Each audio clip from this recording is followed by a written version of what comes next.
I just want to say, clock it, because I said Ottawa needed to win a game in Boston if they wanted a chance at winning the series. And what did Ottawa do in game 2? They won it. They won a game in Boston.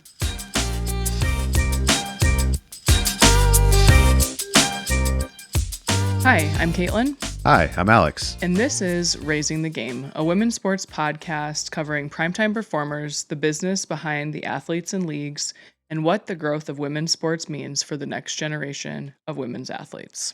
We're back for another week. We have actually a lot to talk about in this episode. Yeah. We have PWHL expansion. It's here. Kind of. A little bit. Kind of. We got some news. We have some news. Actually, by the time you listen to this episode, you may know more than we did when you listen to this. Yes, for sure. But we're going to talk through what we do know. Yes. We also have a really interesting storyline around the NWSL that we're going to dive into around how their season calendar is constructed. Yeah. So we'll get into that after we do a recap of the results from match week 6 for that season. And then I think we're talking WNBA. The regular season is upon us. Tips off on Friday. We've got a big marquee matchup that we'll highlight among many other games as the season gets rolling. The 30th season of the W. So really excited about that. But before we get into it, obviously, headlines. And before we get into that, favorite thing. I couldn't pick just one. Okay. I have a couple. You want me to go first? Yeah, you go first because you might do one of mine. I know. I think we probably did this last week, but again, our eldest playing soccer. She had this really awesome goal that someone caught on camera. Just kind of whizzed it past the goalie's head. They were headhunting. They were all over the place They were headhunting in that everywhere game. in the net. Yeah. But the other thing about it was like we're so used to watching college and elite athletes, and they score a goal and they like run around the pitch so excited, and these girls are like smiling but like kind of unaffected. Get back to the center and let's do what we're supposed to be doing next. I think it's because they score a lot of goals. Yeah, that's true. So I think they just like the excitement wears off after a little while. I will commend the other team's goalies. Their best move was to hang from the crossbar. Yes. And then jump down and try and make a save. It actually didn't work out very well for most of the time. So well, that was really cute. That was not mine, so I'm glad that you went first and we get some different ones. I'll do quick bits and then I won't deep dive in these because we'll probably touch on some of them. But the Triple Espresso babies had their first meet cute this weekend, and it was so adorable. My favorite video was, so Triple Espresso babies are Mallory Swanson of the Chicago Stars and Sophia Wilson of the Portland Thorns, 2/3 of the Triple Espresso from the 2024 Paris Olympics. They're babies. They had babies within 2 months of one another.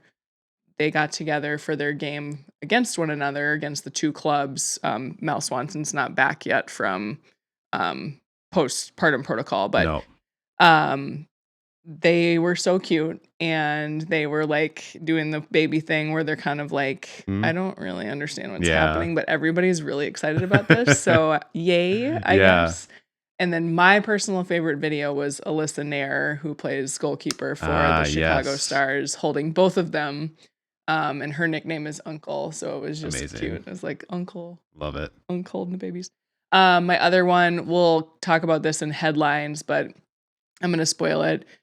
Sherry DeVoe, the video of Sherry DeVoe realizing that Golden Tempo is going to win the Derby, and like the video made me cry today because like the outpouring of you just like that emotional release of like realizing this dream all those years she's had for so long. That was so cool. And then my third one, y'all, us in the women's sports fandom have arrived because the phrase MNBA made an SNL skit over the weekend. Amazing. That was hilarious. Great. And if you haven't seen it, you can go look up the Weekend Update segment, and they had somebody come on and just make fun of I don't even know what I think they it were was like making Klay fun Thompson. of. They're like, Yeah. you know who he is? Like, Oh, yes, because he's a of famous his basketball player. his whole thing with Megan Thee Stallion and Yep. stuff like that right now. So, but that was funny because we do like to refer to it as the Yep. MNBA because MNBA. why do they not get a letter? Yeah. So here we are. All We've right. arrived. We have. We've arrived at top headlines. All right, let's do it. PWHL playoffs bring the drama with 3-seed Minnesota taking game 1 against top-seeded Montreal and 4-seeded Ottawa battling for a win in Boston to even their series at 1-1 with 2nd-seeded Boston. This has not disappointed so far. No, The games have been so good. We're going to talk about them in a little bit. Alex already mentioned, but the league released some plans for expansion. We're going to dig into that.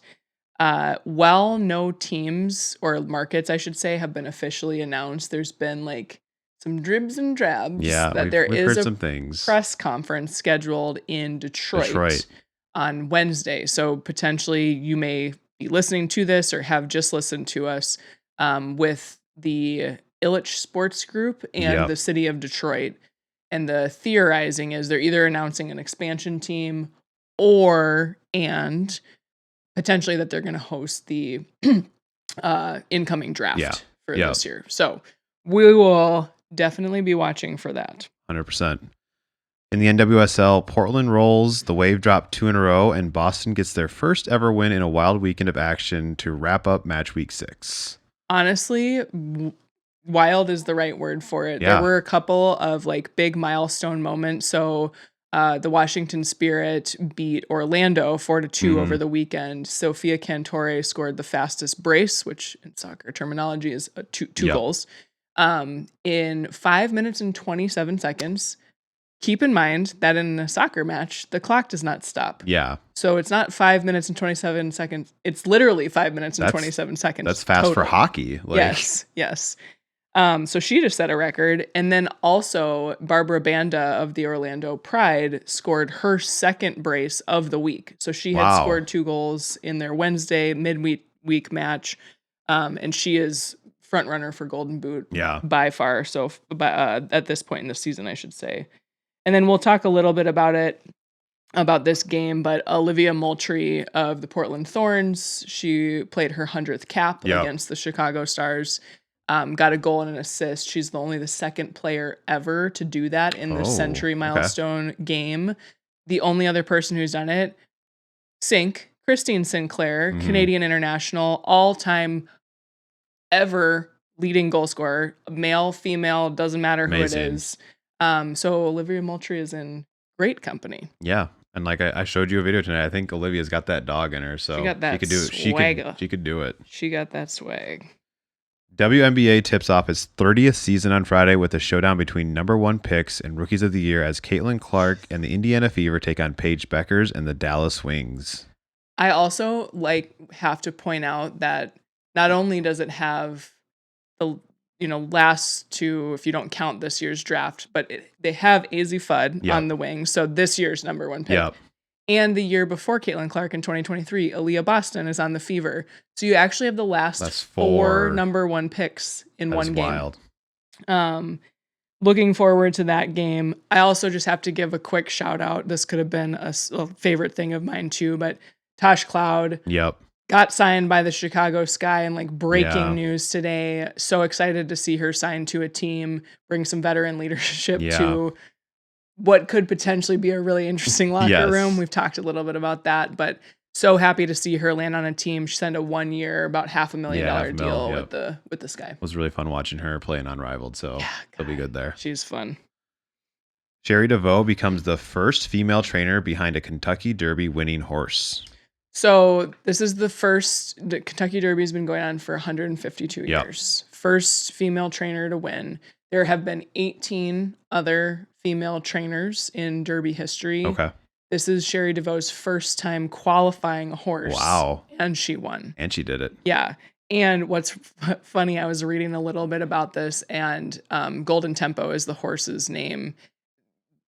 They qualified last. They were the last one in the door. Okay. And so the horses, it starts in like the least advantageous position, which was clear if you saw the race it was footage. like in dead last, right? Yes, and came all the way back like through the outside. So like she did something right with that horse. Yeah. And again, just like shout out to her. I loved how she talked about like that representation, showing everyone that like when you set your mind to something, you can accomplish it. Right. Brighton Hove Albion of the WSL announces plans to build first purpose-built women's stadium, the first in England. So following in the footsteps of the Kansas City Current here in the States, this is interesting. This may play a little bit into our conversation later about the schedule, but for the most part, the WSL teams essentially right now have the option of playing in these very small venues, like 6,000 to 8,000, like, lower tier men's league venues. Or like Chelsea and Arsenal, the women's teams, they've now announced that they're going to play all home games in their men's stadium. So like Chelsea will play in Stamford Bridge, which is really, really cool. But again, I think there's something to like that purpose built for women. We heard last week about the Columbus expansion team and how they're actually going to be building a women's specific or dedicated locker room as a part of Scott's Miracle Grow field in that complex there. Just like nice to have your own space, not be like secondary tenant, tertiary tenant or whatever. Yeah. In other European League news, OL Lione roars back against Arsenal to claim a spot in the UWFC final. Will face Barcelona end of May. Yeah, this is just fun. Couple national U.S. women's national team players on Lyonnais. Lindsay Heaps, she might close out her career over there with a little bit of a bang. Yeah, that'd be fun. And Lily Johannes. So we'll be keeping our eyes on that at the end of May. NWSL announces it will not change its playing schedule, electing to maintain the spring to fall calendar until the 2030 season. I'll hold on all of my commentary for just a little later in this episode. We'll talk all about that. In women's golf, the British Open announced the prize pool will increase to $10 million. So I learned that this is the British Open's 6th straight year of increasing that prize pool, which is pretty impressive and sort of shows their commitment, right, to the players and the quality of play that they're seeing.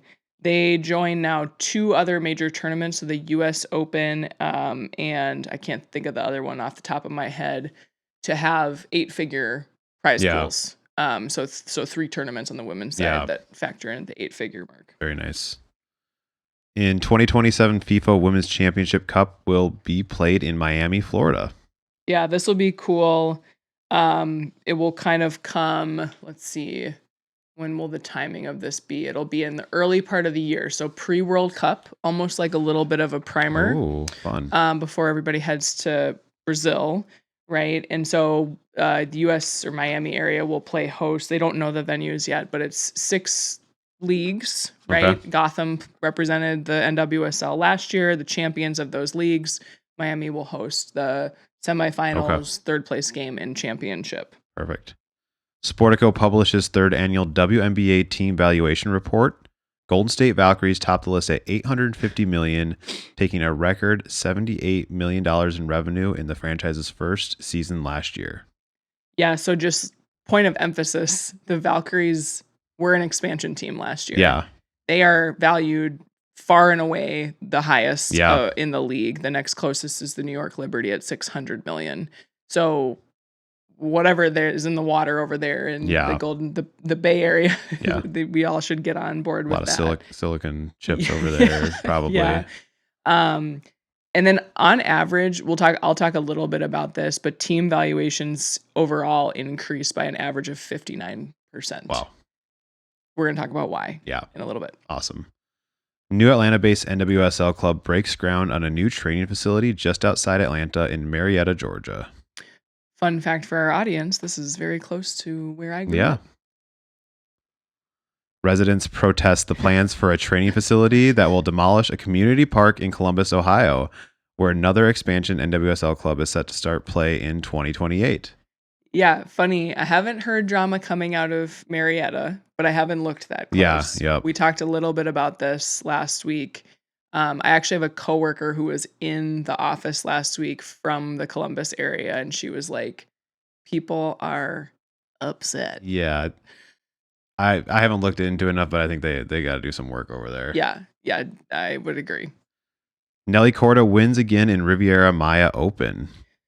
Yeah, so if you recognize the name, it's because she just won the tournament right before this, right? The Chevron Classic. So she made history on 2 accounts. She became the youngest American to reach 18 career LPGA victories in 46 years. This was last done by Nancy Lopez in 1980. And then she became one of 2 players since 1980 to start a season with 6 consecutive top 2 finishes. Wow. So every tournament she's been in this year, she's finished 1 or 2. The only other player to do that, Annika Sorenstam. Not bad company to be in for golf legends in general. So good on Korda. She's now 4 points short of Hall of Fame induction status.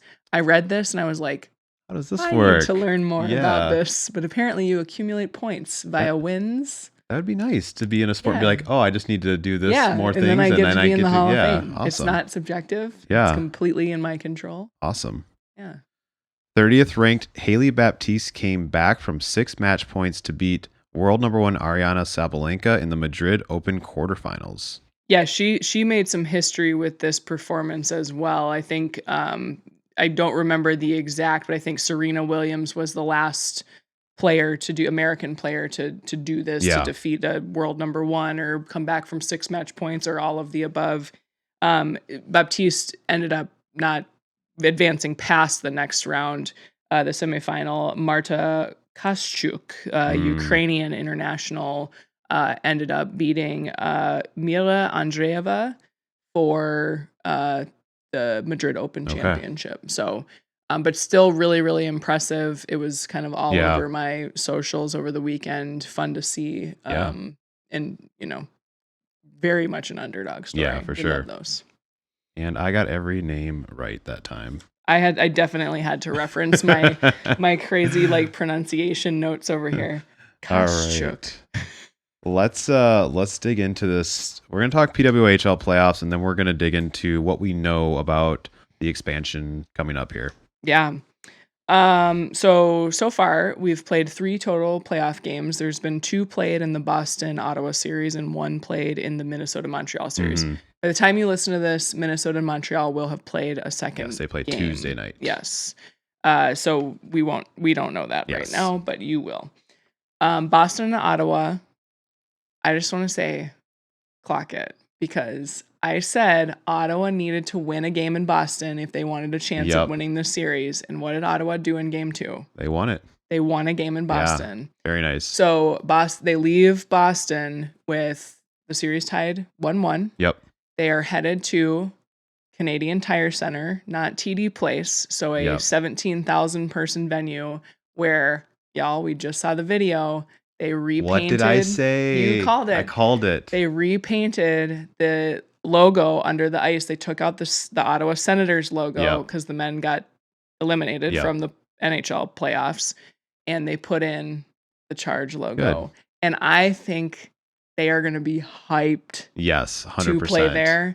They played a late regular season game there, and it sold out. I just think that the Canadians are the Ottawans. I don't know if that's what you say. Are ready to go. Yeah, I think so. And I think Boston is in a little bit of trouble. Now, I can't count Boston out. They have the best goaltender in the PWHL and Aaron Frankel. They have Megan Keller, who's an absolute beast. They've got Jessie Gardner. They've got Haley Wynn. They've got tons and tons of talent up and down that roster. I think this series comes down to, can you stay disciplined? Yep. Can you stay locked in, stick to your game plan in a hostile environment, both ways, right? Yeah. Because if Ottawa drops a game at home, they have to go back to Boston. So I think this game goes probably to 5. I agree. I agree. I don't see it going any other way. Well, and we talked about that. We kind of anticipated Ottawa was going to scrap, and if I'm Montreal, right? Like Yeah. we thought, I don't know, maybe it could have been an easier series. I think the PWHL, generally speaking, like it's tough games no matter who you're playing. But we'll see how that goes. On the other side of the bracket, we just got to watch the Frost win game 1. Yeah, it was such an insane fun game. Every time Montreal scored, Minnesota was like, I can do that too. Yeah, I mean, we were kind of Minnesota sports fans, we're kind of standing there just yelling, you picked this, Montreal, you picked this every time we scored, and it was so much fun. I just hope that we end up winning the series. I do big shout out to Laura Stacey. She scored the first ever PWHL playoff hat trick. She was like unstoppable. She's been unstoppable. I feel like every time I had watched the Victoire like late in the season, especially with MPP Marie-Philippe Poulin out at the with injury. Like she's the assistant captain, associate captain, whatever they call that in hockey, and she like really stepped up. She leads that team for sure. Like sets the tone. They don't like each other though. No, not at all. And I actually really expect that there's going to be, now Montreal is down. They got to kind of come back and like set the tone. To be honest, I was going to go on one train of thought and I'm going to go on another one. The Frost didn't look great. I remember we were watching and we were like, if they somehow come out of this with a win, they did not play their best hockey. They were off. They just like, it just wasn't very good.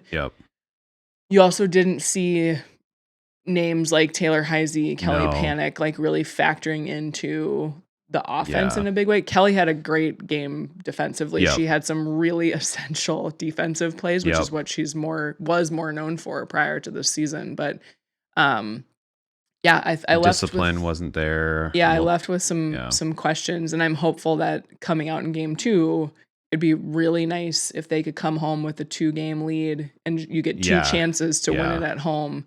But we shall see. Yeah, we'll see how it goes. So, let's see. Upcoming schedule, I think we'll probably talk about it. Yeah, we have it in our what to watch. We'll talk about that. I think one other thing that I will say about the Ottawa thing, I sent this to Alex earlier, but somebody's already made t-shirts for the Charge. And this is a very like, I think more niche Canadian thing than anything. So I'm probably like, maybe you won't get it, but it's like, it just says, it's in Charge colors on a black t-shirt. And it just says, don't worry, we'll take it from here, boys. And I didn't do a Canadian accent, but I could. Yeah. It would be bad. Yeah. Any of our Canadian fans it's a good wouldn't one. like it. I think another thing to say about the schedule is that they have decided, because I think of the Wild in the playoffs. Oh, no, I think it's the Wild and Montreal, because Montreal, they didn't set that game until Montreal beat Tampa Bay last night. So what they did is they put game 3 in Minnesota on Thursday night, game 4 on Friday night, a little bit later, which is insane. That's an insane turnaround for a playoff game. That is crazy for hockey. That's not okay. And of course, the men's teams get priority. Yeah. Now, what's interesting is I don't think on the women's side that they don't play in the same venue as the Canadiens do. Oh, okay. But I still think for scheduling purposes or whatever, they squeezed that in there. For sure, the Wild are part of the... Yeah. Not the problem. We love you. Yeah. We want you to win too, although you got the ice wiped with your faces last night. It's just really nice when they hadn't been in the playoffs, so we didn't have to worry about any of this. Shush. All right. Should we talk this expansion? Yes. Okay. So here's what happened. We have been telling all of you for weeks, months maybe, that they are going to announce these expansion teams. They have not done that. No. But what they have done is a 5-page document was sent over to the Players Association on Sunday. Mm-hmm. And the 5-page document outlines what the expansion roster building process will look like And essentially the TLDR of this section is there will be no expansion draft. So last year they did an expansion draft for Seattle and Vancouver. They're foregoing that this year. What I hear, there's two primary drivers behind that. One, we're in the third year of the PWHL. There are a lot of players who are going to be going to free agency. So their contracts are up, right? So you have a lot of people who have to re-sign anyways. Two, they really wanted to, and I think this, what I'm going to review here and what we're going to talk about lives up to this in theory. Yeah. They really wanted to protect player choice as much as possible. Yeah. So you can imagine with an expansion draft, essentially teams get to protect 3 players in the PWHL, and then you're just like all up for grabs. And the player doesn't get any say in whether or not they have to like pick their life up and move, right? And that's part of being an athlete. Like we get that, but it's really important. We've seen this with the NWSL has rules around this now. The WNBA has some different guardrails around this as well. Like we're talking about people's lives. And I think we'll get into it. I think the interesting part is not just like, from what I understand, not just choice of whether to go or not, but where to go and for how much. There's not just the single year choice of I'm staying here or I'm not staying here. Yeah, that's a great point. So let's get into it. So in this document, it is clear that this approach is intended for a 4-team expansion.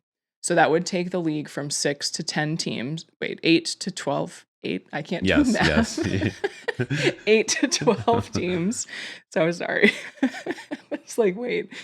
And it was also clear that the number of expansion teams is still very much up in the air, and that this whole process that we're about to outline to you could change if they can't get all 4 teams on board. Just like cut it in half? Or I don't know. It feels like it should hold up. Like you just change the numbers maybe. So there are 5 phases. You might want a pen and paper. If you have a favorite team, you kind of can start to like bucket in some names and do the stuff. math a little bit. So phase 1 is just player protection. This is pretty standard in the PWHL. Just like in the last expansion draft, you get to protect 3 players. So I was thinking about this for the Frost. I'm like, who would the Frost protect? They'd protect Taylor Heisey. They'd probably protect Kelly Panic. And they'd probably protect Kendall Coyne Schofield. Or, no offense, KCS, you are a little bit further along in your career. Lee Steckline is also a little bit more veteran. It's sort of like, do you have a D person? Jinsey Rose, maybe new player, but like solid contributor. Grace Umwinkle. I'm not sure yet. There's so many. There's a lot of good. So many good players. There's too many good players. Grace Umwinkle, maybe. Okay. So, anyways, 3 players per team. That's phase 1. So you have 8 teams who will all protect 3 players. Each team right now, just to ground us, has a 23-woman roster. So they're protecting 3 of the 23. 3 of the 20. 23. So there's 20 that are available, right? Okay, phase 2. Incoming teams, so new teams, submit what's called an exclusive negotiation target list of up to 20 players. So they're going to list 20 players that are not those protected players. That they have to submit to the league to say, hey, we are intending to seriously negotiate with these players. Here's our list. And then the league turns around and they notify the players on this exclusive negotiating target list. Then those players can be offered one of 2 contracts. Okay? You following me? I'm trying to follow along here. I'm very much trying. Okay. So I'll come back to something in a second. The 2 contract types are 1, expansion franchise offer. Each expansion team gets to do one of these. Okay. There's only one player they can offer this to. And this contract, this player, if they are offered it, are required to sign unless they are offered it from multiple teams. Then they get to pick which team they go to.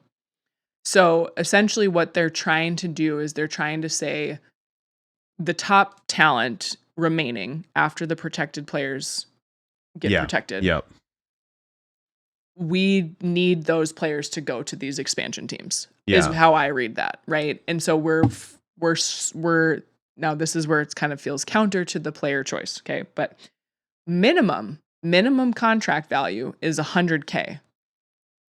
If you go back in the Raising the Game annals, you will recall that the average salary in the PWHL right now is in the 50s. 50s, okay. And that there are very, very few players making six figures. So they do get a good financial deal. This is like your franchise player, essentially. Correct. And they can sign that contract for 1 to 4 years. Okay. And it is fully guaranteed. Now, the other wrinkle here that's really interesting is that the PWHL has never offered 4-year contracts. So the PWHL, they expect to grow, they expect this to keep going, right? They also, I think, want to lock down these players for a longer time period at these new teams because that's how you build a fan base, right? Yeah, exactly. Can they come back with a higher offer if they're not accepted, or is it just like a one-time you submit the sheet and that's? They didn't go to that level of detail. Okay, that'll be interesting to see. They do get a $20K signing bonus. So essentially, like, you're given your offer, you kind of have to sign it, and you get $20,000 like on the spot. So that's kind of nice. The other offer you can get in this phase 2 is what's known as a foundational player offer, FPO. These players that are offered or made this offer are not required to sign, but if you get selected in this or you get made this offer, you then do have to sign by the end of phase 3. And it'll make more sense once I get to explaining phase 3. It's like can you sign it by phase 3? Or No. It's a separate thing. Okay. That's if you decline this offer, then you have to sign. It'll make sense in a second. Yeah. So these FPO offers are a minimum of 2 years. So if you recall, the expansion franchise offer is 1 to 4. Yep. This is a minimum of 2, and you start out at $80K, which right now is like one of the higher ends of the salary band. And then you have a progressive increase over those 2 years for your salary. Okay, so in this round, expansion teams will sign no more than 5 players in this phase. So essentially, if you reverse, and I explain this a little bit in a different way again, expansion teams can only extend 1 EFO offer. Yes. Right?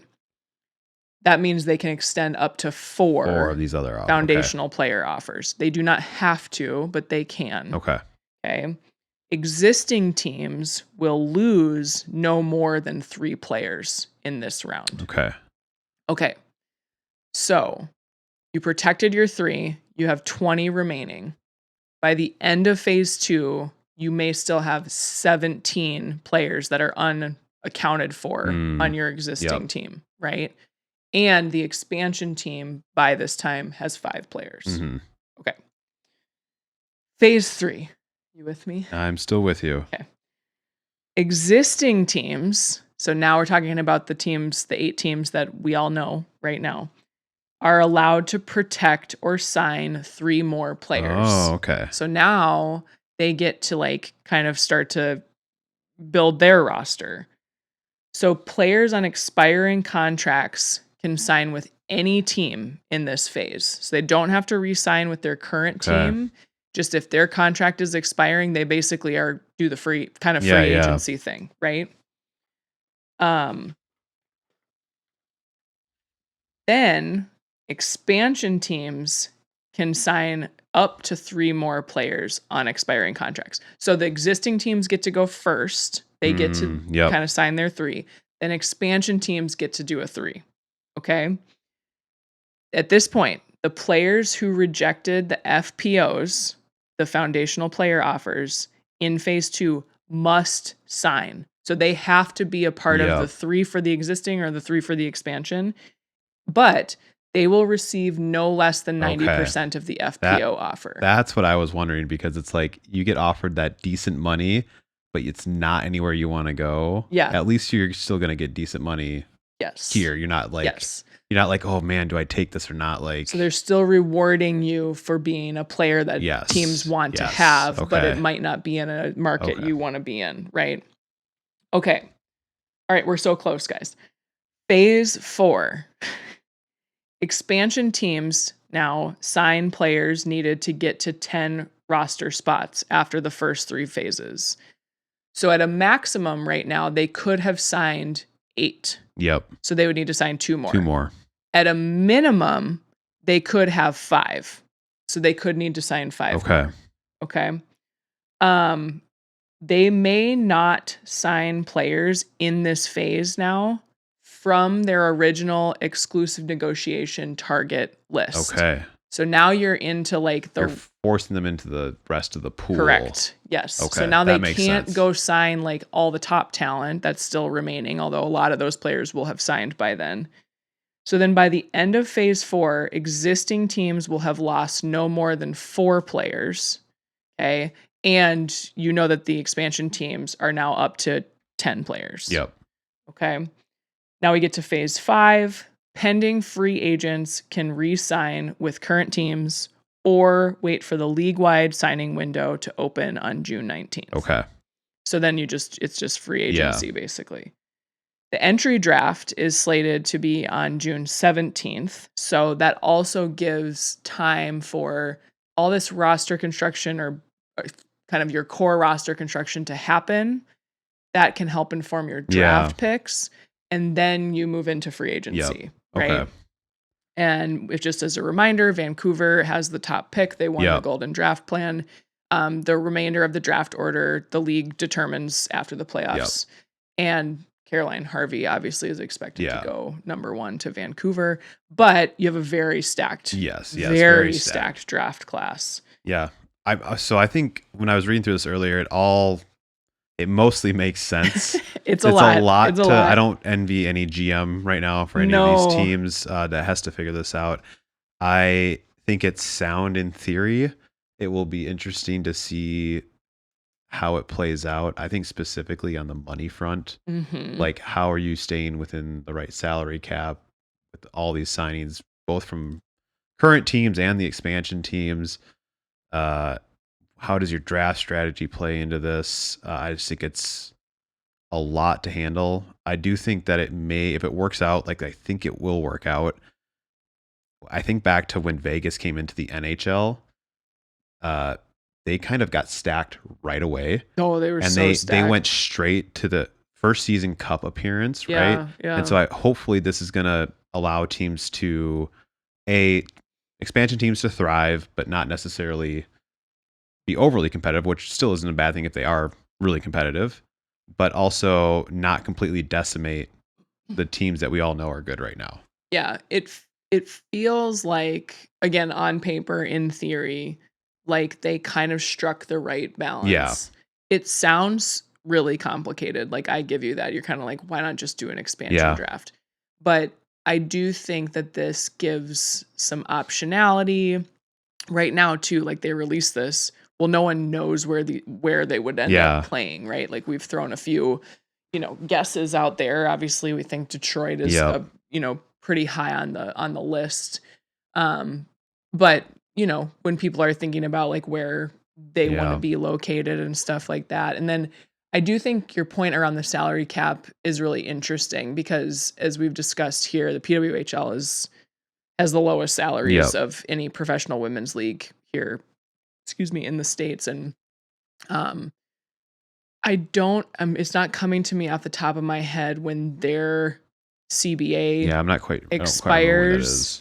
But going back to our conversation last week, we talked about the challenge of finding homes for these expansion teams. And one of the challenges being like the NHL teams wanting to own and the PWHL not being prepared or not being at a point where they feel like that league can be stewarded the way that they want it to be by disparate owners. And so I think it will be interesting to watch how they navigate that because they are the sole owners of like, how do we manage? And I talked in a different episode about the little interview panel that Stan Kasten and Billie Jean King did. And Stan was talking about how like one of the first priorities as we look to expand the season and get a broadcast deal is to pay the players. Yeah. And this to me sort of starts to speak that, to that. There are players who have some 6-figure salaries. Yep. When the league started, they had a couple players they knew they needed to sign. They brought them in at higher salaries. Some of the players that went to Seattle and Vancouver last year in that expansion draft got some bigger contracts. So they do make it work. But at the end of the day, I think you were kind of alluding to this, the product on the ice is what matters the most. Yes. And so if we can't construct teams that are competitive, and frankly, the last 2 expansion teams struggled with this, I'm hopeful that this approach, to your point, like helps those teams be a little bit more competitive off the bat, and they're not like stacking with some top tier talent because they need to do the market draw, and then like kind of the rest of the team isn't really that great. I think the last 2 things I want to say on this is that someone in our comments had a good point about the PWHL taking notes, or maybe, but either way, the WNBA should be taking notes from the PWHL and NWSL, Totally or maybe that these leagues are taking notes from what not to do over in the WNBA. But I think they're doing it right. I think they're trying to do right by as many things as they can. I also think that this 5-phase thing, sports is all about entertainment, and it's a little bit extra entertainment for us to dissect this, to watch the whole thing play out. It feels like it might be a little bit of a circus, but in like a good way. So like, it's gonna be entertaining. It's definitely gonna hold like maybe more hardcore fans' interest. Like once the season is over, you're gonna still have a couple months of like, ooh, where are these players landing, and like how is this gonna shake out, and what do I think my team's gonna be like? It's like with the NFL, it's a year-round sport now, right? Yeah, exactly. So exactly. make it like that. Okay, so that's PWHL. Maybe next week we might have teams. I get to tell you. Hold on, I have my list. We're gonna quick do a prediction. I've got Detroit, Denver, Vegas, and DC. Oh wow! Vegas could swap out with Edmonton. That's my only thoughts. Okay, that's pretty. This is solid. Monday night. Monday night prediction. Solid. Okay, I have Detroit. I do think Vegas has some potential, even though we've literally not talked about it. I'm gonna go Denver, and then I am going to go. Is Hamilton the one that's in the West in Canada? I can't remember. And Edmonton is. I think it's both of those because I think I don't. Yeah. I need to learn. I need to brush up on my Canadian geography. Yeah. But yes, I think that they will add at least one Canadian team, but I do think it's going to be, I don't think it's going to be a balance. I think they have to grow the US market to get the broadcast deal. Yep. I honestly wouldn't be surprised if it went 4 teams to the US too. Yeah, I could see it. Because I think this broadcast deal is really what they need. Yep. So we'll say that I said Hamilton. If it's Canada. Yeah. If it's the US, I go DC too. Yeah. Okay. Let's move it on here. NWSL. All right. Match week 6. I got to be honest. I got to make a confession. I got really confused because I was like, match week 6, but they've played more than 6 games. And then I was like, oh, wait. They play more than 1 game a week. Yeah. So top moments from the week. Alex already alluded to these in headlines, but the Boston Legacy, who we sort of mocked on this show last week, won their first game. It was in dramatic fashion over the other expansion team, our Denver Summit. If losing teams want any mockings, they can pay us in sponsorships and we will mock you to a better record. It's like we were talking about like hexes that you can buy on Etsy. On Etsy. For the, exactly. We'll start doing that. We can do that. That's how we're going to make our money, guys. That's right. We're going to just sell Venmo us. We'll set up a Venmo at RTG Pod. Sophia Cantore, mentioned her, fastest brace in NWSL history, 5 minutes, 27 seconds. Barbara Banda, double brace. She is well ahead for that golden boot. And we already talked about Olivia Moultrie, just an incredible performance from a young player who's really becoming a star on that Portland Thorns team. So we have a lot of games here. I'm not going to go into the detail of all of these. I think I'm going to kind of call out a couple things that I noticed in the games we sort of took in over the weekend. So, one, a few weeks back, there was some concern around some of the projected top contenders. You had Kansas City, you had Washington Spirit, you had Gotham FC, right? The defending champions, and then 2 playoff teams, the Shield winners and the current. Spirit and Gotham seem to have turned the ship around since the international break. Kansas City, I'm not quite sure yet, but they did win. They did win on the weekend. Which they had I think lost we also in the had midweek. Said some things about. So we did. You're welcome. So you're welcome. They managed to beat North Carolina Courage in a narrow 2-1 victory. They had 2 first half goals. Courage kept trying to mount the attack, but just like couldn't get the second one to stick. So we'll be watching that. What I really want to point to, though, with the other 2 teams is I think you're starting to see some of those like U.S. Women's National Team senior side players show up, right? Yeah. So Jaden Shaw scored over the weekend. They have a fantastic rookie over there in Jordan Dudley. She got an assist on her goal. They've been pairing well on the left side of the field. And then Trinity Rodman. I also get points for the curse because I was like, somebody needs to talk to her. Yeah.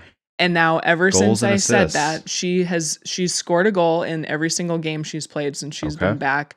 She's had assists. I think she's got 3 goals and 3 assists. Since coming back. And then she had the 2 assists in the international games. So we're just taking credit for everything. Obviously, we will. Just from our couch here. So that is fun to see. The other thing I want to call out is last week we talked a lot about the San Diego Wave. The San Diego Wave lost 2 games in a row, didn't score a single goal. They now are going to be without their head coach who got sent off on a red. So now he's suspended from their next match. And they are playing their interstate rival in Angel City FC in LA.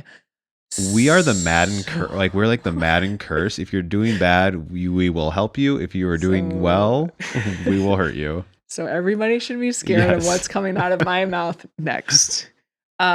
Portland. Uh-oh. I just bought 2 hats. Oh, no. They are the top of the table by 4 points. Not anymore. Well, they managed to take care of business against the Chicago Stars, which is a good thing because if they had lost that game, that would have been very much cause for concern. The other team I would call out too, just before I pass it to you, I want to hear your thoughts, is the Utah Royals.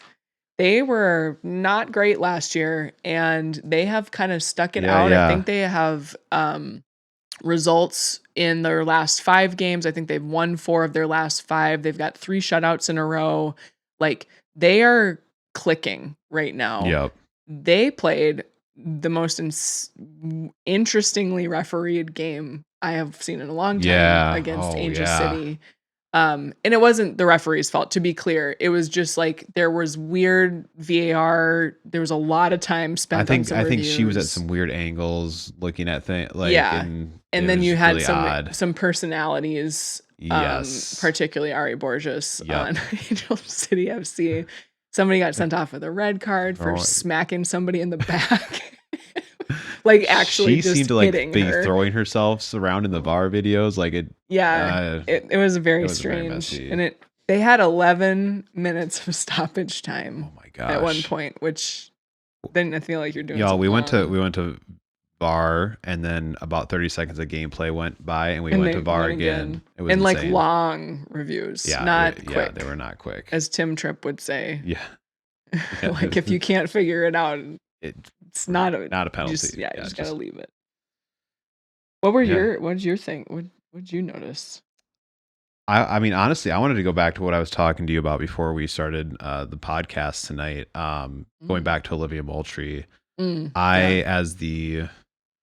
I've been watching the national team for a while now, but I haven't really paid too much attention. And so, I mean, just her performance this weekend in her 100th game was really cool. I showed Caitlin a video tonight. She was on Abby Wambach's podcast.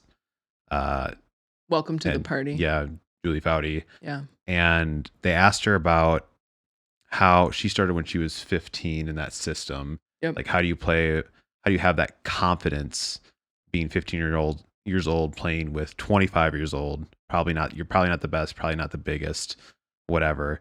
And she is just like, I think I'm just one of those people who just has the it factor or whatever she said, right? And it's like, oh my God, this is why she is a great player. She does have it. Like if you think you have it, you probably have it. And so I'm just really impressed with her all around.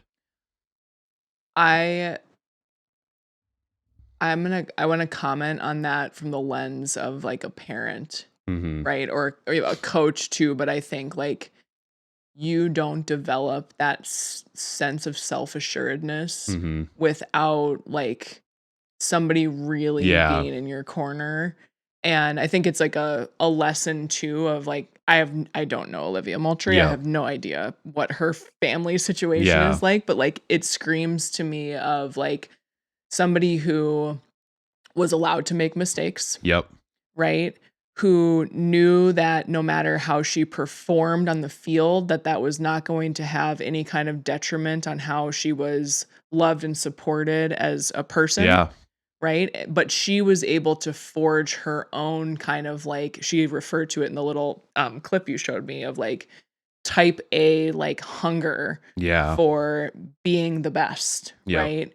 And so there's like a blend of the supportiveness with the like that hunger and probably being shown like what hard work looks like, right? Like how you, if you really want something, you have to go get it and put in the time. So she either her parents are fantastic or she has some kind of mentors, multiple coaches or whatever who helped to like forge that in her. And frankly too, she's a product of like this era of that starting really, really young, if you want it.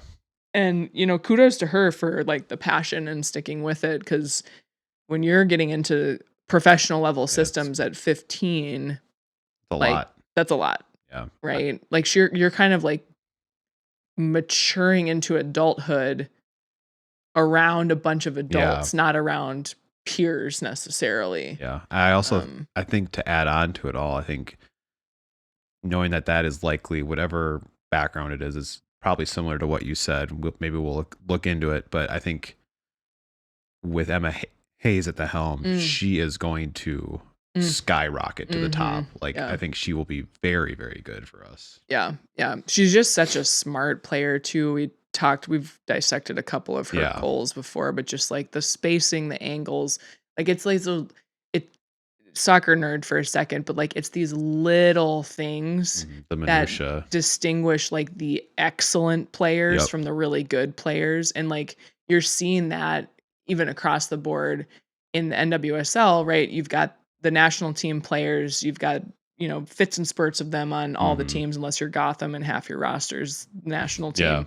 But like they produce results because they have that little right. And so she will continue to separate, I think. All right. Should we do we want to talk about the schedule flip?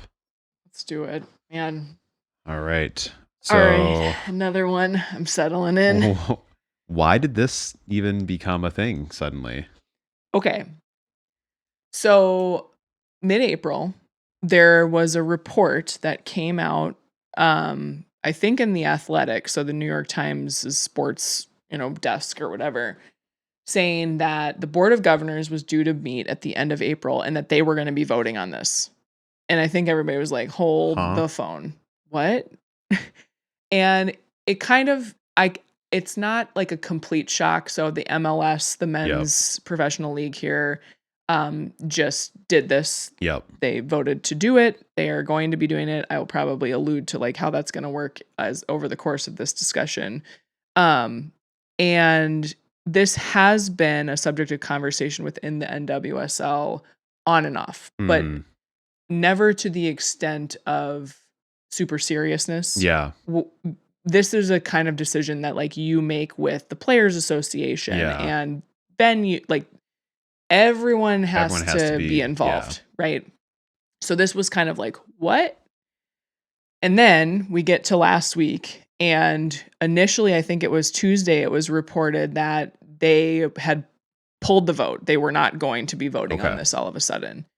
And then they confirmed on Wednesday that they are, in fact, going to maintain their current schedule, which is considered a spring to fall season schedule, until at least, at the earliest, I should say, latest, whatever, until 2030. Yeah.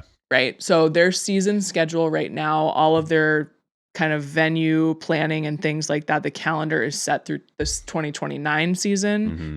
And so this basically Jessica Berman, the commissioner, was like, we'll continue to discuss this, but like, we're not going to be making any changes. So we know the outcome, but I think what's really interesting is to explore, like, why would they do this? And especially for some of our listeners who may not like really understand the nuance to this, it does bring up some really interesting components to think about, as we have discussed, like the growth of the global game and how important that is when we talk about player protection and player safety, and how important that is when we talk about broadcast deals and we talk about viewership and attendance. Like, all of the business side that we have discussed comes into play when you talk about when the season gets played. And that's true for all sports, right? So I'm going to kind of walk us through, like, what's some of the rationale that's come out for the switch to what would be called a fall to spring schedule. Although I'm going to call bullshit on that, because the winter schedule. Well, it's really late summer to late spring. Because they have to navigate winter, which we'll talk about.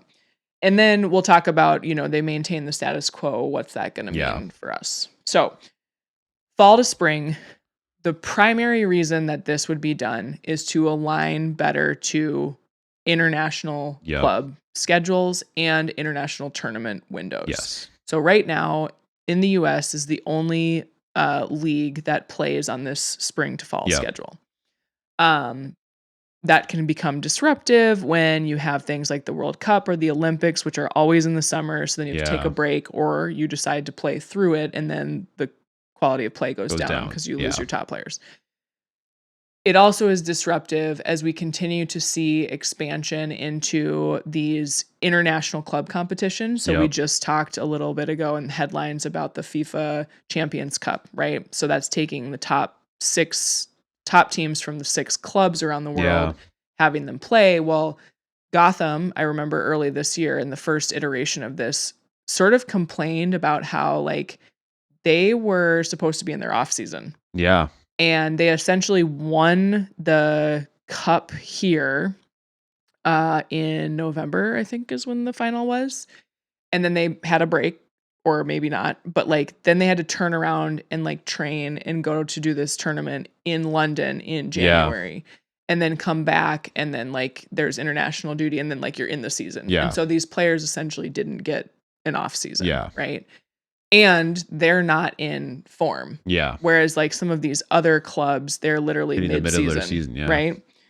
So there's some argument that alignment with those windows would be beneficial for the players. If you lined up with some of the other leagues, you would take advantage of transfer windows being aligned, things like that. Like Lindsay Heaps can't join Denver until midsummer. The other argument that has been made here is like, is it a friendlier broadcast window? So right now, the NWSL playoffs and championship compete directly with NFL and NCAA football. Football is and will forever be the biggest sport here in America. 100%. So like, is that wise? Well, I'm going to get to my counterpoint right away, but like if you moved it, you're now competing with the NBA finals, the NHL final, or Stanley Cup playoffs, the PWHL, the W starting, but like that's, I think they're more worried about like tournament. So to me, there's no good time necessarily for you to like have your playoffs.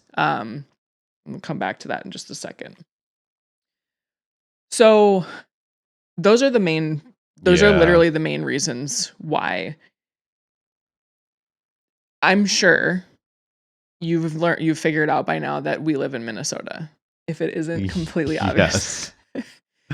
And as Minnesota sports fans, we are very attuned to the weather. Our football team has an indoor stadium because the weather here can be nuts. Yeah. We don't currently have a professional women's soccer team. It makes us very sad. Yes. We have a professional men's soccer team, and I have no idea how they are planning to play is going to do that in the MLS in this new schedule. Now, one of the ways that they're navigating that is they take a break in the middle of the season. So essentially they play, like I said, the MLS is kind of going to align to this like late summer into December. Yep. And then they break for like 4 to 6 weeks. And like in there, you might have some like tournament play or things going on. But the season just like pauses. Yeah. And then they come back in February. And then they play February to May. For those of you who don't live in Minnesota, February is generally still winter. The coldest part of winter in Minnesota. Yes. So imagine if you had a team here. I mean, even for the MLS team, it's going to be Yeah, I mean, I've been to a season opener for the Loons on mid-March, and we were like bundled to the nines. Yeah. It was snowing. It was cold. Yeah. I slid down an exit ramp on my way home because it was so icy on the road. The other thing on top of the cold weather for the NWSL stadiums or wherever they play, if you're in cold weather, is you have to heat the field.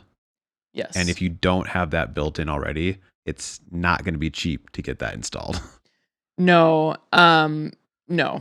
And then there's the heating of the fields, right? And this comes into player safety. So a big reason why the U.S. women's national team, when they re-upped their CBA, they made it so that they can only play on grass fields, is because turf is actually shown to be like increase the prevalence of ACL tears.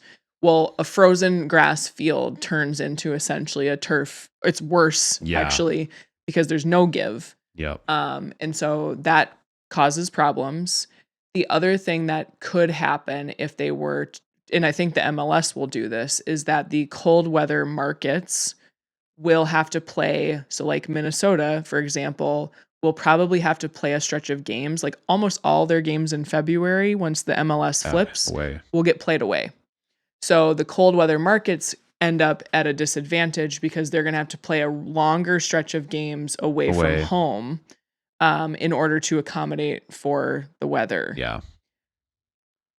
All in all, the weather would be a huge problem here in the States. We, I think, talked about this in the last episode, but like you do not have the wide variability in weather that we have here. Now, I can also take the argument that you end up with extreme heat and things like that in the summer. But it feels like you can still play with like managing water breaks. Playing in the cold, you are not playing in too hot too, but like it feels like a bigger barrier to me. Okay. So just checking my notes here. I mean, go ahead. I was gonna say we talk about too. It's much more. Any of the women's games are really a more family friendly event. I was gonna say. And you're not gonna bring your 6-year-old or 7-year-old to a 2 degrees above zero game or whatever. Like it's not what you're gonna do. And I don't even think the adults will do it. No. And so I think what will be interesting, you took it in the direction I was thinking. It was like, what do the fans think about this? And right now, the sentiment is do not move the season. This fan says, I want to watch soccer in summer. Yeah. I think that's kind of what I was going to say before is like, I think here in the States, we're more used to it being played in the hotter weather. Yeah. I mean, like our high school sports align to that type of thing because they have to. And club. Right? Yeah. I mean, the majority of club, like before club became a full-time job, like I played soccer in spring through fall. Yeah, that was, and then winter sports, basketball or winter. hockey. Yeah. So, I just think that it's a mistake. I think that especially where the league is at right now Yeah. with their attendance, with the growth, with this just feels it feels like would be a really stupid time to change, to I be honest. And really what you're doing is you're accommodating things that we already have accommodation for. Yeah. Like, we already know how to navigate the international competition. This league is not new. It's been Yeah. around for 13 years. Like, we've played plenty of Olympics and World Cups in that time. Is it a bummer? Sure. I would rather there be like a 2-week or 3-week break in the middle of Yeah. that season, or potentially what you do is you sort of play some games in there, but not like all the games or something Yeah. like that, or you do I don't know what it is in the NWSL, the little like cup challenge Yeah. during that with the players who are still here. Yep. But like, I don't know that you're going to maintain the momentum Yeah. they have right now. I think they are infrastructure wise, investment wise, fan wise. I think they're 10 years out from being able to actually truly do something like this effectively. Now that's interesting because we've talked about long duration timeline before too. So next year you have the Women's World Cup in Brazil, you have the LA Olympics in 2028, right? The women's national team will likely, they haven't qualified for the World Cup yet. Not going to jinx that. No, we're not saying anything about that. They will play in both of those, and then as we've discussed before on the pod, the US has bid to host the 2031 World Cup. The only realm of reality where I could see this change making sense from a business perspective is to have it line up with the end of the 2031 World Cup. If the US were to host, you get to see all of these international players here. Yeah. And then you turn around a couple months later and you're starting club play. Yeah. I still find myself resistant in my body to this. What I do think is beneficial is we have time to watch what happens with the MLS. Yeah. Use it. The other thing that I really want to point out when it comes to comparing the two leagues, MLS and NWSL, is we really shouldn't. And the reason why I say that is the MLS is not even in the top 5. Yeah. I'm going to say it. Yep. In men's professional club soccer in the world. They had an incentive to go align to the rest of the world because the rest of the world is so big and so ingrained that they had to. Yeah. Right? Yep. And that makes sense for them. This is a chance for them to grow. Yes. The NWSL women's soccer here in the United States has literally paved the way for women's soccer globally. Yeah. And so part of me is like, as this grows, is it an opportunity for an American league to influence the rest of the world, foreign leagues, to have them flip their schedules so that they are now using space and broadcast time and things like that is not monopolized by those huge leagues. EPL's not playing middle of the summer. Right. And so like I see it as like, go talk with those counterparts over there. And if we really want to see women's sports be successful, and like, tell me if I'm wrong, like maybe I'm missing something, but like, I just feel like if you took the WSL, we just talked about how like Chelsea's going to, be sharing Stamford Bridge. Well, there's still a secondary tenant, right? Yep. But like, if you flip that schedule, maybe now they become primary during their season. Yeah, exactly. Right? And so if the game's going to continue to grow, it's a lever that maybe they want to look at. Yeah, I think so. Okay. All right. That was fun. Should we move it on to the WNBA's 30th season? Oof. The GOAT. There's a lot of commercials with goats in them for the W. So if you see a goat, that's why. Cheryl Swoops is in them, and she is definitely a goat. Yes, absolutely. We will at some point do like some kind of like history of the W episode. Oh, that goes my pen. It's okay. I don't think I need it. Oh, thank you.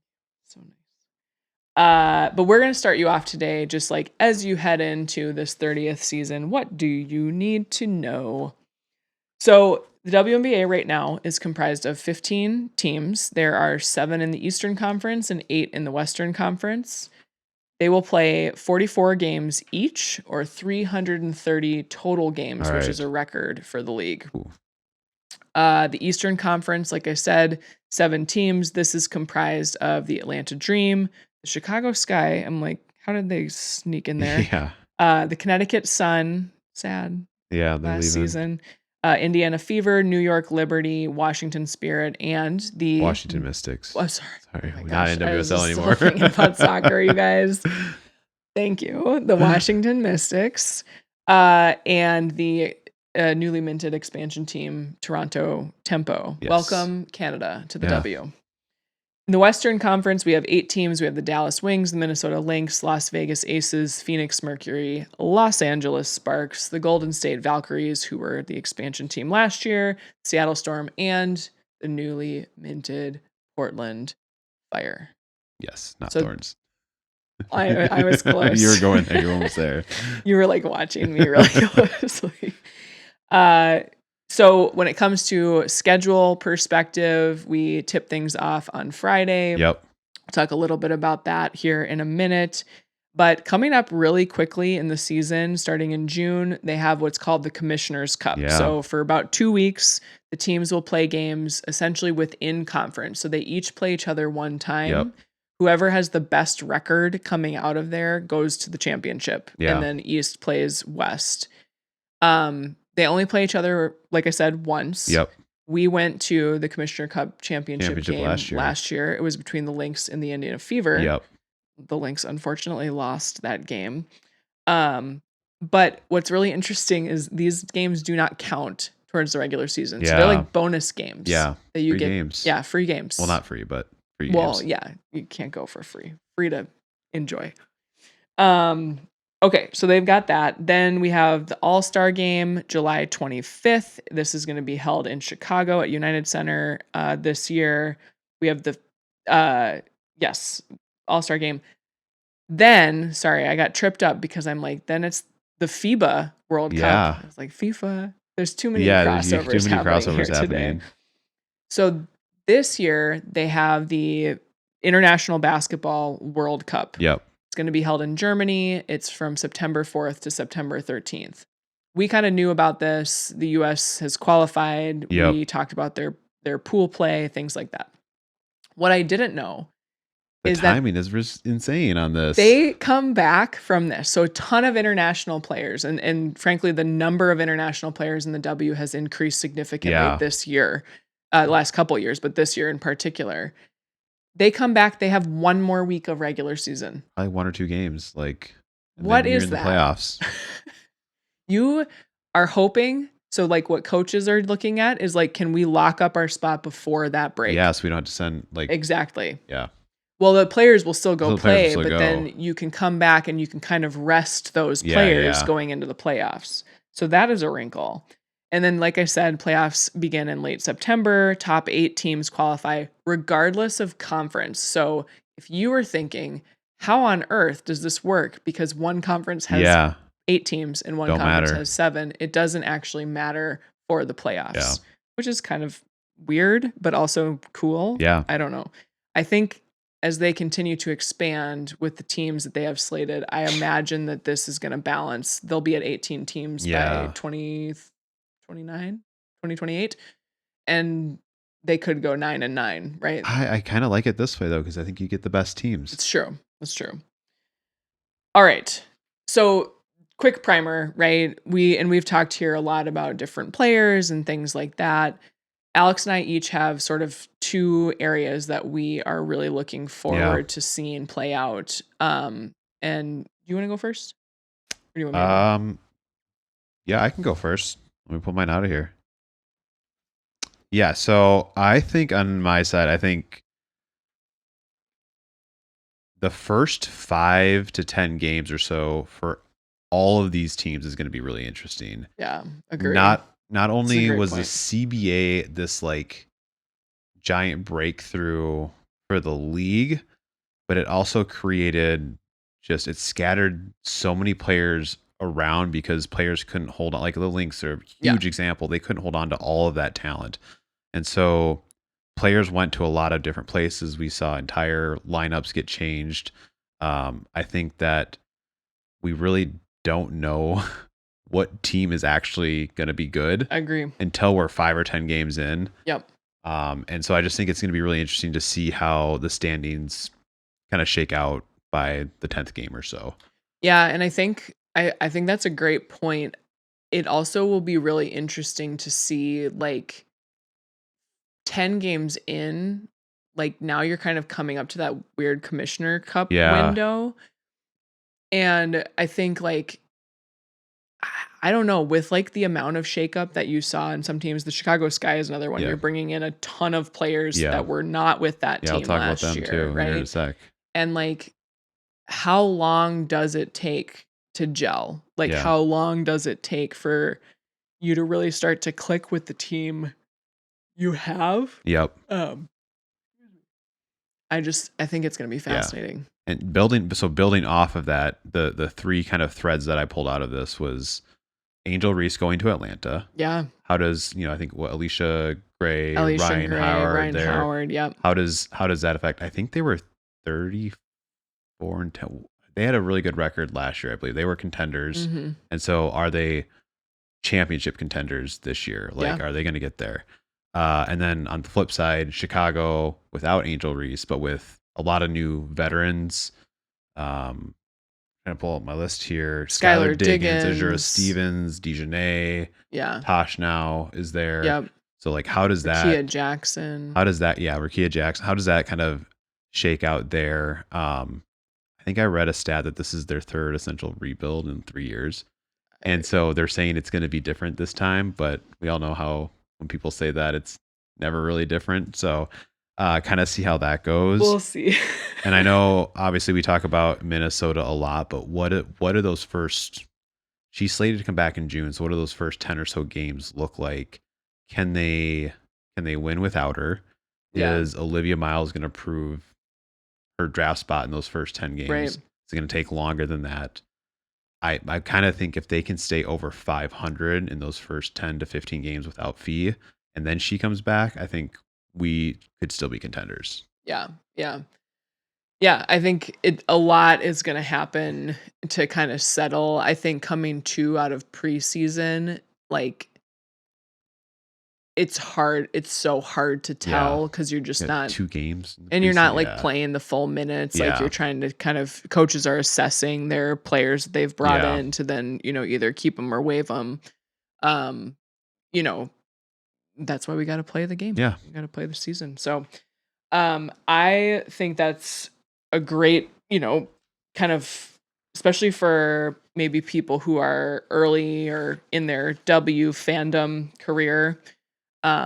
Just like tune in, pay attention, kind of see how things are shaking out in those first 10 or so games, like Alex said. And then, like, once we get to that Commissioner Cup time frame, just like check in at that point, right? And let's see where we're at. So my what to watch is sort of, it's along a similar vein. So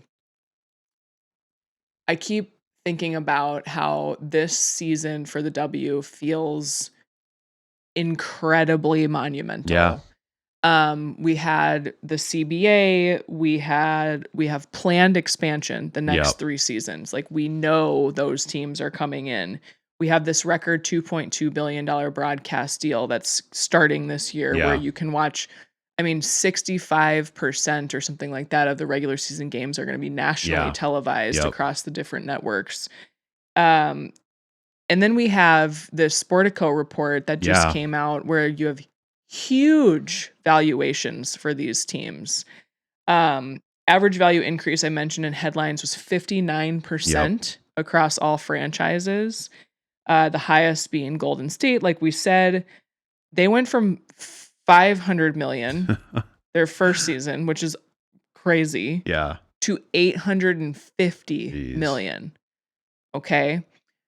I was like, looking at this being like, okay, the New York Liberty is next. They went from 420 to 600. This is just from last season to this season, to be clear. Sportico has been doing this report for 3 years.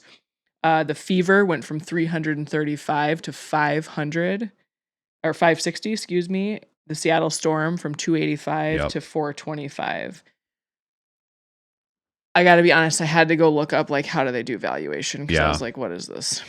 So they use a multiplier on revenue. And then they also factor in things like sponsorships and broad media rights and things like that, right? Well, I went and I looked and it's the W is using about a 13.6 factor average revenue to value factor, value to revenue, I think is the way it goes. I was like, ooh, that feels high. Yeah. Usually you say like 5 to 10, right? Is kind of like the range. But guess who else does a 13.5 average value to revenue factor? MNBA. The MNBA. So they are right on par with their brother league, right? In how those franchises get valued based on revenue attainment. I think it's interesting that they must, I don't know exactly how they do that, but they must see that there is something there to the infrastructure or how the league's set up or where it's going that they can say the valuation is this multiplier. Yeah. And that's what I think, that's where I was going to go, is like, I think there's growth. It's like part of it is like the growth potential. Yeah. Now, what's interesting about that with them being comparable in that multiplier to the MNBA is that the MNBA has been kind of reporting some challenges as of late from what little fringe knowledge I have. So like take that with a grain of salt. But I know that there's been some issues. There's certain franchises that aren't doing as well as others. It's fine. Yeah. The other thing that I find really, really funny whenever these comments come up is that people always like to be like, well, the W loses money. Like the NBA floats them. And it's like, they actually don't. First of all, they didn't. They did revenue share last year, so we know that they made some money. And we have no idea how much they made before because of how that was set up. Yep. Do you know that most sports teams lose money? Yeah. Most sports teams are in the red. Yeah. The only teams that consistently are in the black are in the NFL. That's literally the only league where every team is in the black. I mean, and I think some people don't have an understanding of how like accounting works. We've talked about it before. In Hollywood, a lot of movies lose money because of how they do the accounting, where in fact they made hundreds of millions of dollars, right? Mm-hmm. You have one final expense that pulls all of that and says, oh, we lost money on this, we get to write it off, whatever, right? So to say that the WNBA loses money when we don't even know what the books look like, it's hard to say. Yeah. I think more because we've talked a little bit about that before, but I think where I think we would get pushback on the position, or maybe Sportico would get pushback on their article, right? Mm-hmm. Is that like, they lose money, period. Well, if you go look at like some of the top men's teams in the world, you think of Chelsea FC, go look up how much money they lost last season. It is over $300 million. Oh, wow. So like, but they're not going to go anywhere. Yeah. Right. Like they're Chelsea FC. Yeah. Like they can't go anywhere. Yeah. So here's what I want to watch for after all of that, all of my soapboxing. Will we see the attendance and the viewership and the engagement that has been on this rise? It feels like there was so much momentum to get here. Yep. And I don't think that it's going away, but like I will be watching with bated breath sellouts and venue moves and things like that, because they need this season to they do continue on that path, right? And I don't doubt that it will happen. It's just going to be something that like I will celebrate every single time I see it, because again, they play great basketball. Yeah. And I think that like it's just going to be exciting to see the fans now get back and engage with the players in a meaningful way, right? Yeah. So I wrote down too, like, how are teams going to lean into fan experience? You've got the 30th year, you've got a season, you've got a ton to be celebrating. And so I think that there's a lot of opportunity for teams to think a little differently about how they engage with fans. Got to lean on the players, I think. They've got to lean on the players for sure. And getting into that, like, you need your stars to shine. Yeah. I've said this so many times, but like, this is such a individual brand driven league. Yep. You need Caitlin Clark to stay healthy. You need Paige Beckers to ball out. You need Angel Reese to have a fantastic season in Atlanta. You need Asia Wilson to be Asia Wilson, right? Like, I don't care if she wins MVP for the 50th time in a row or however many times it's been. Like, you need that because fans love those players, right? And so the more that they are successful, the more, like, you know, rising tide floats all boats, right? So like, I am rooting for Caitlin Clark to like break some scoring records or shoot some crazy threes or whatever. We have to kind of have. I watched a really interesting interview. I forget who was interviewing him, but it was Draymond. They were interviewing Draymond Green from the Golden State Warriors. And he was talking about how like the quality of basketball in the WNBA is better than the MNBA. This is a guy who plays in the MNBA. And has played for a long, long time with some of the top teammates and the Golden State Warriors, you know. And he was like, it's really interesting because if you're a basketball head, it's easy to see, right? The footwork, the way that you guys move the ball, blah, blah, blah. It's like, but you don't have the flash, right? You don't have the dunks or as many, because I think there are dunks, right? And so when Caitlin Clark comes onto the scene and she can shoot the three the way she can shoot, the three ball is like that really, or the dunk is like this really tangible element of entertainment in basketball. It's not the like nitty gritty pick and roll. Did you like set your screen? Did you, you know, flare appropriately and like make this cut right? And so he's like, y'all need, like, you needed a Caitlin Clark, and like we continue to need the flair and the flash to kind of go with the quality of ball that's being played on the court. So that's what I'm watching for. Oh, all of it. I think the one other thing about the fan engagement side of things is it's been so fun to watch the teams give their social media admins personalities.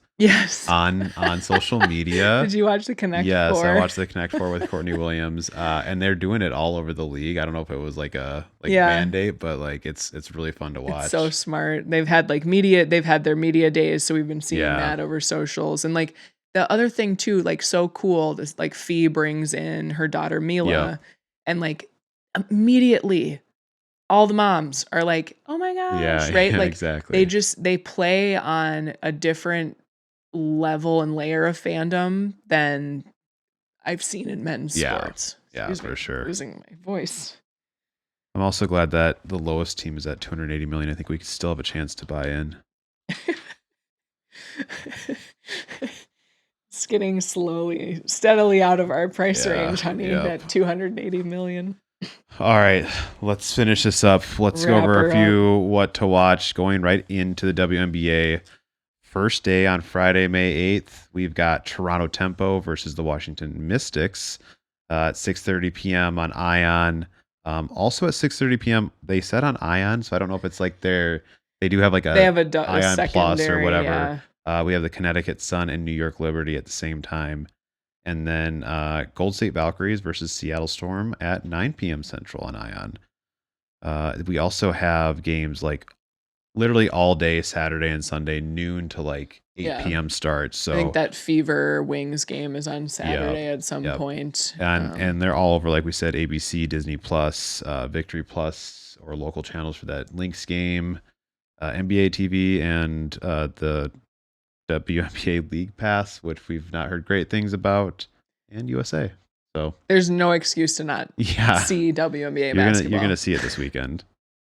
Then let's move on to the NWSL. Ooh. We have a game Wednesday night, Utah Royals versus Houston Dash at 9 p.m. on CBS Sports. Ooh, that's a good one. That's like a top of the table type, kind of lower half of the top. I don't know what I'm saying. The middle, the second quartile of the table. It'll be a good game. Yeah. And then we have three games each on Saturday and Sunday. We picked out Angel City versus San Diego on Saturday, 7:45 p.m. on Ion. Looking to see if San Diego can claw back some points on both this. of these teams are a little desperate for a win right now. Oh yeah. And then on speaking of teams desperate for a win, one of them has to. Well, I guess they could draw in soccer. So Kansas City Current versus Chicago Red Stars, 11:30 a.m. Central on ESPN. I'm not going to say anything out loud. You're thinking they're going to draw? No, I'm like, this will be Chicago's time. They beat Kansas City Current earlier this season. That was like their only win was a 2-0 or something victory over KC. Okay. Yeah. So I said it. Yeah. And then back to PWHL, like we said, Montreal and Minnesota play both. They will have played the night before this podcast comes out, and then Thursday and Friday night. Thursday's at 6 p.m. Central. Yep. Friday's at 7:30 Central. Nice. And then we've got Boston versus Ottawa, Game 3 Friday at 6 p.m. Central, and Game 4 Sunday at 2 p.m. Central. Why did they get such a long break? It was like 6 days. They got 6 days, and Minnesota's like, you turn around and play right away. That's weird. So okay.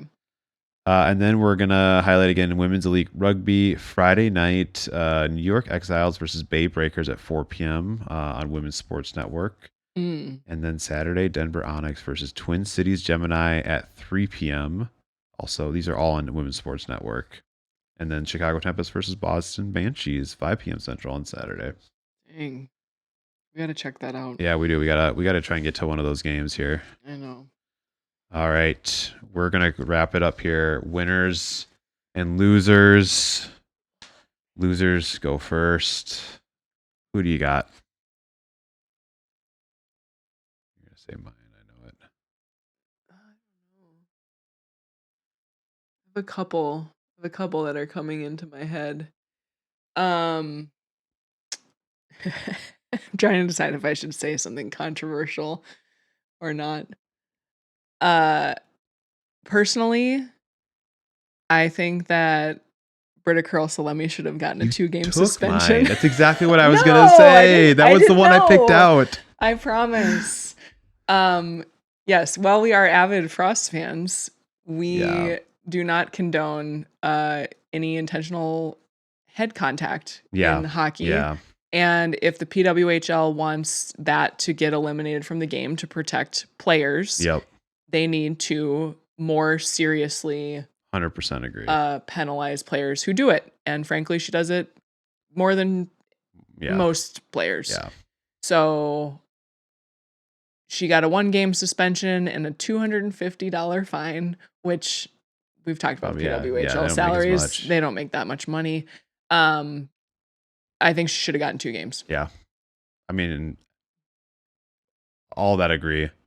Just undisciplined play. So undisciplined. Don't like to see it. Like we saw you got hit. You're pissed that you got hit. And then you put us into a 5-minute major where they scored and got to keep more people on the ice. So just don't do it. Don't do it. All right. Glad we shared that. I didn't have a second one for a backup there. Okay. Winners. Man, honestly, the first thing that popped in my head was like us. Because we got to talk about like such cool stuff this week with all fun. Different leagues. And there's, again, we just like amaze every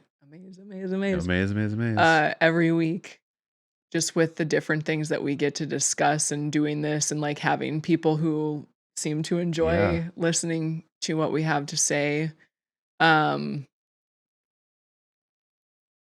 mean, I'm really excited for the W season to start. I am really nervous for the PWHL playoffs. I do not know what state I will be in next time we talk to all of you. We'll see. What's yours? I thought Montreal's Stacey with the first ever Oh, hat trick in the playoffs. It's weird that so good. my loser was a Minnesota Frost. My winner was who they're playing against right now, but it was really good. Honest So, assessment. Maybe my other winner, if we were like doing performance, is Gwyneth Phillips, the yeah, attendee from Ottawa. I said that she was going to be a problem, and she's a yeah, problem in the playoffs, and she was a problem for Boston yeah. in that game too. So shout out to Gwenny, as I heard her called by her coach on a clip. It's fun to see when Yeah. players have standout performances like that. So All right. Catch us RTG_pod on Threads and Instagram. Raising the Game on Substack, rtgpod.com, YouTube, Spotify, podcast app on Apple, iHeartRadio. anywhere you find There's podcasts, a lot of places we're on now, so we are check us there. out. And we'll get that Venmo set up for the hexes. Yes, we'll next time. do hexes. We'll let you know. All right. Thanks Bye. for being here. Bye.